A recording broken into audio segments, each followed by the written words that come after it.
All right, folks, let's talk about the artist formerly known as Meghan Markle. That's right, she's got a new name.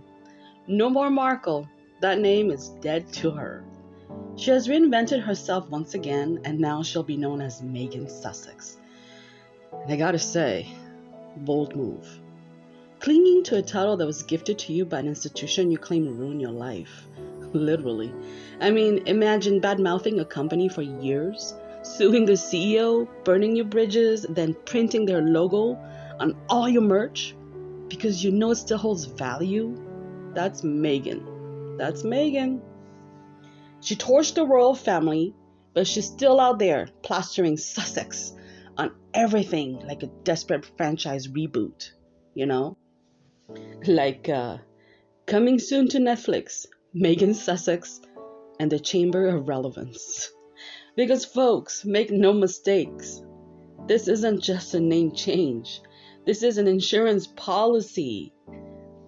Look, Meghan isn't stupid. She's not. She may act like she is, but she's not. I mean, Meghan Markle may not know how to hold on to friends, family, or a functioning PR team, but she knows self-preservation. She knows. She needs this name. Why?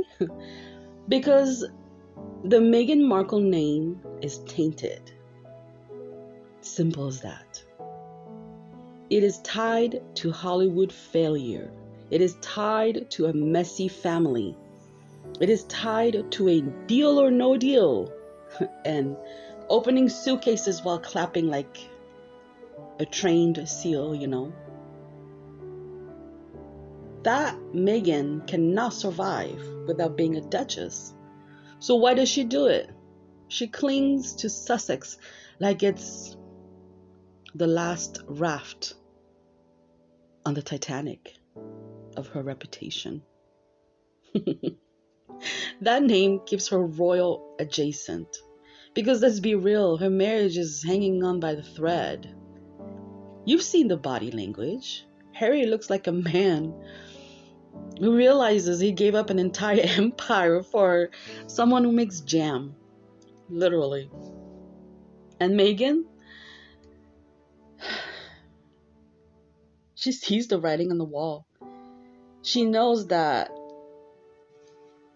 if, and we all know it's just a matter of when, this marriage is over, she cannot just be Meghan Markle again. No, of course not. That would mean she's just another actress who married up and lost it all, right? But Meghan Sussex?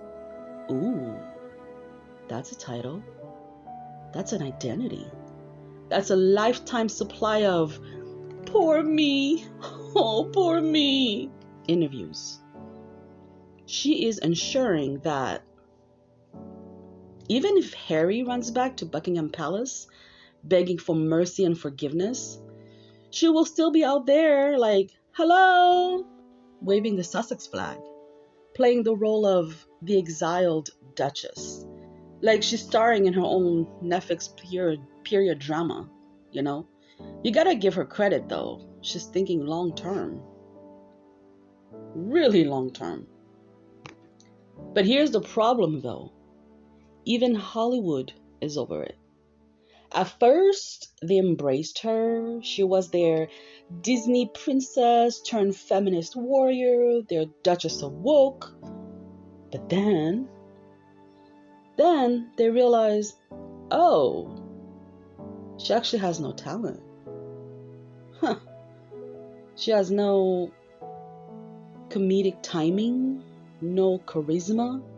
She has no blockbuster movies. Not even a good scandal to keep things interesting, you know?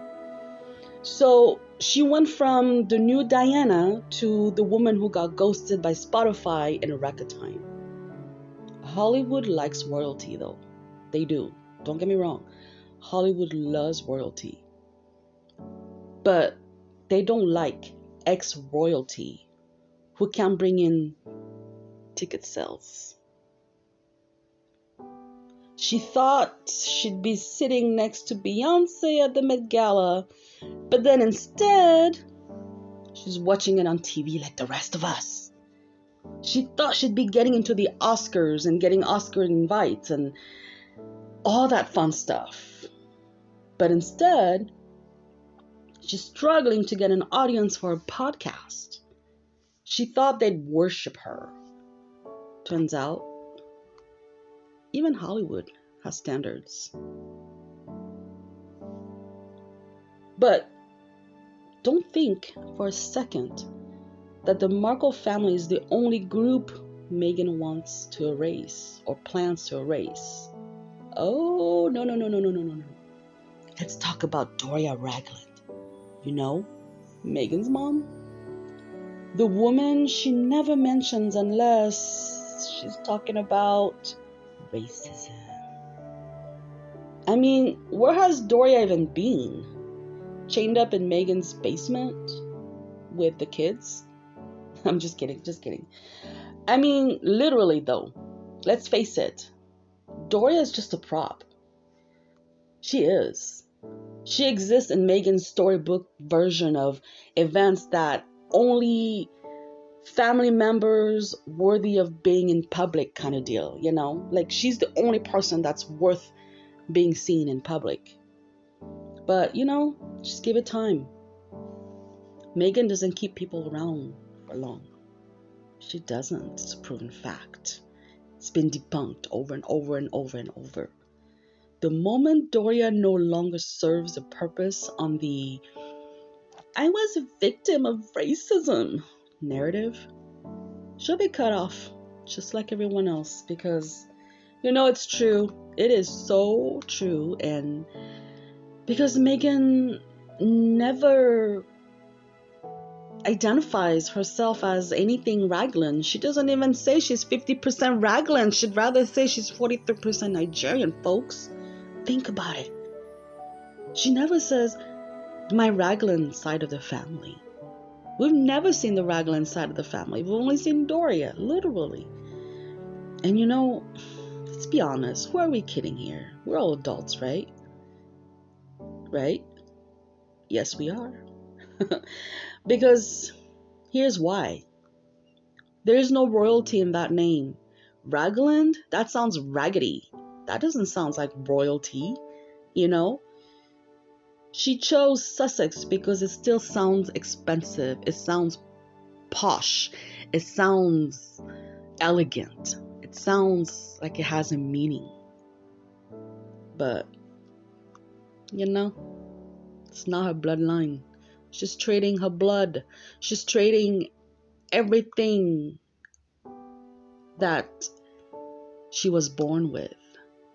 She's deleting all of that.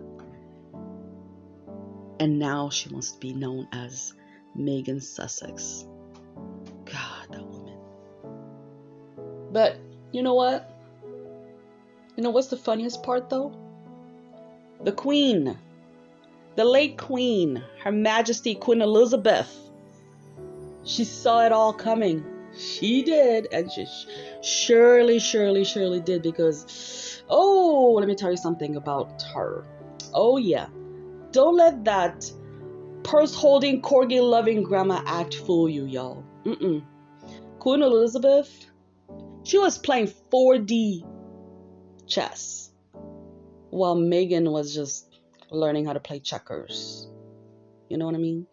Like, literally. Because the Sussex title was a trap. It was a trap. Think about it. It had no history, no real line of succession, no heirs to inherit.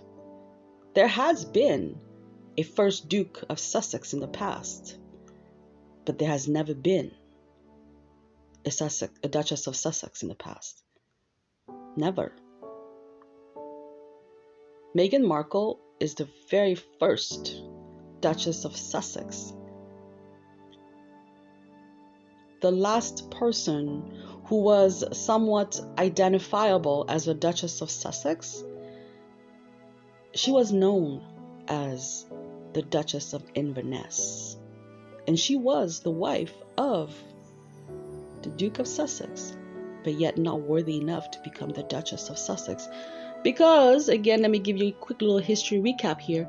Because both marriages of the previous Duke of Sussex, they were never really validated. They actually, as a matter of fact, they were never really recognized.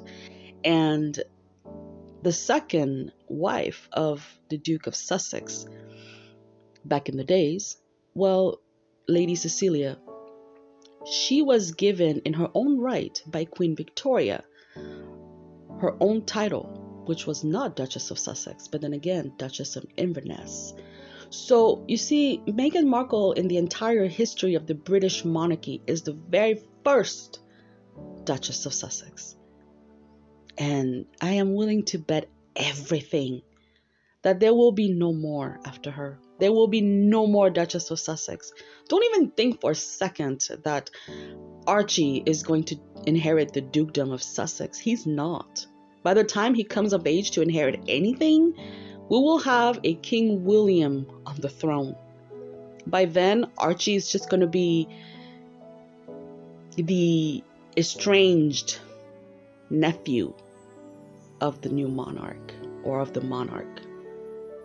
You know, Archie's not going to be the monarch's grandson or whatever. No, Archie's going to be a nephew. And Lily, she's just going to be a niece, the monarch's niece. So you see, you can't change the natural course of history. And try as she may have won this little battle, but the war, it was long decided before she even realized. The Queen handed her a title that guaranteed her own irrelevance. The Queen gifted her a title meant for extinction. That's right. Meghan trademarked a dead name. It's like legally changing your name into a blockbuster video, you know? It's just weird. She can cling on to it all she wants, but we all know it's going extinct. Now, there's a kicker. This is where things get fun, because while Meghan has no crown, no throne, no actual kingdom to rule, she does have an army. The Sussex Mafia. Oh yeah. The Squaddies, the Sugars. Her feral online fan base who will defend her at all cost. Let's be honest, the world sees them for what they are, though. You know, they're like chimps who never quite evolved into humans.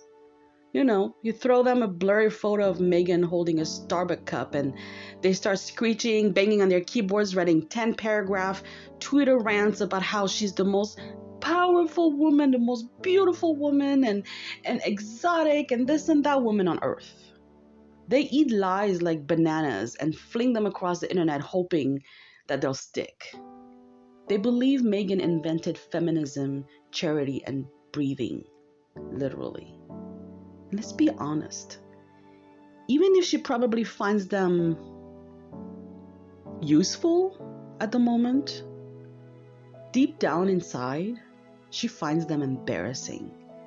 I mean, they're an embarrassment to her. That's also why she never really publicly comes out and praises them, because they're an embarrassment. I mean, if I was Meghan Markle, let's be honest. If I was Meghan Markle, and my army consisted of warriors with that low of an IQ, ooh, I'd be worried. But that's another discussion, another topic for another day. So we're gonna leave that can of worm closed for now. Okay, for now. But hey, again, let's be honest. She does find them embarrassing, and they're the only ones still loyal to her. Because while the Markles, the royals, Hollywood have moved on with the rest of the world, and even when her own husband might eventually move on, the Sussex Mafia will still be here. They'll never let go. So at least she's got that. Final thoughts on this? My goodness. Oh, there's never ever final thoughts on this, you guys. But this, I will say, this is Meghan Markle's ultimate attempt at rebranding. This is the final card in the deck. This is her sending a clear and loud message to the world, to the royal family, that hey, come what may, I will be Meghan Sussex for the rest of my life. And there is absolutely nothing you can do about it, like it or not. Well, there you go. These are my thoughts in regards to this midlife crisis, self-identity crisis, rebrand attempt for Meghan Markle shenanigan. Let's be clear on the fact that Meghan Sussex is nothing more than an insurance policy for Meghan Markle. Meghan Sussex is Meghan Markle's insurance portfolio, because she knows, just like the rest of the world, she knows that her marriage won't last. She knows that she's only relevant because she married Prince Harry. She knows that she has no talent. She knows her time is limited. She has admitted to it. And most of all, she knows she's aging. Her beauty's fading. Every day, a new wrinkle, a new white strand of hair. She's walking on eggshells, and time is running out. So, when the day comes, she needs to be prepared. Hence, the reason why she's put this insurance portfolio together as a guarantee that she will be taken care of for the rest of her life. That is the reason, my friends, why Meghan Markle wants to be styled and known forevermore as Meghan Sussex. Now I'm interested to know your thoughts. Is this the ultimate rebrand or a last-ditch attempt to stay relevant? Let us know in the comments. And while you're here, like, share, and subscribe to our channel. Your participation in our meaningful discussions will help our channel grow, and your support means the world to us. As always, as ever, and ever so sincerely yours, this is Vespra, signing off.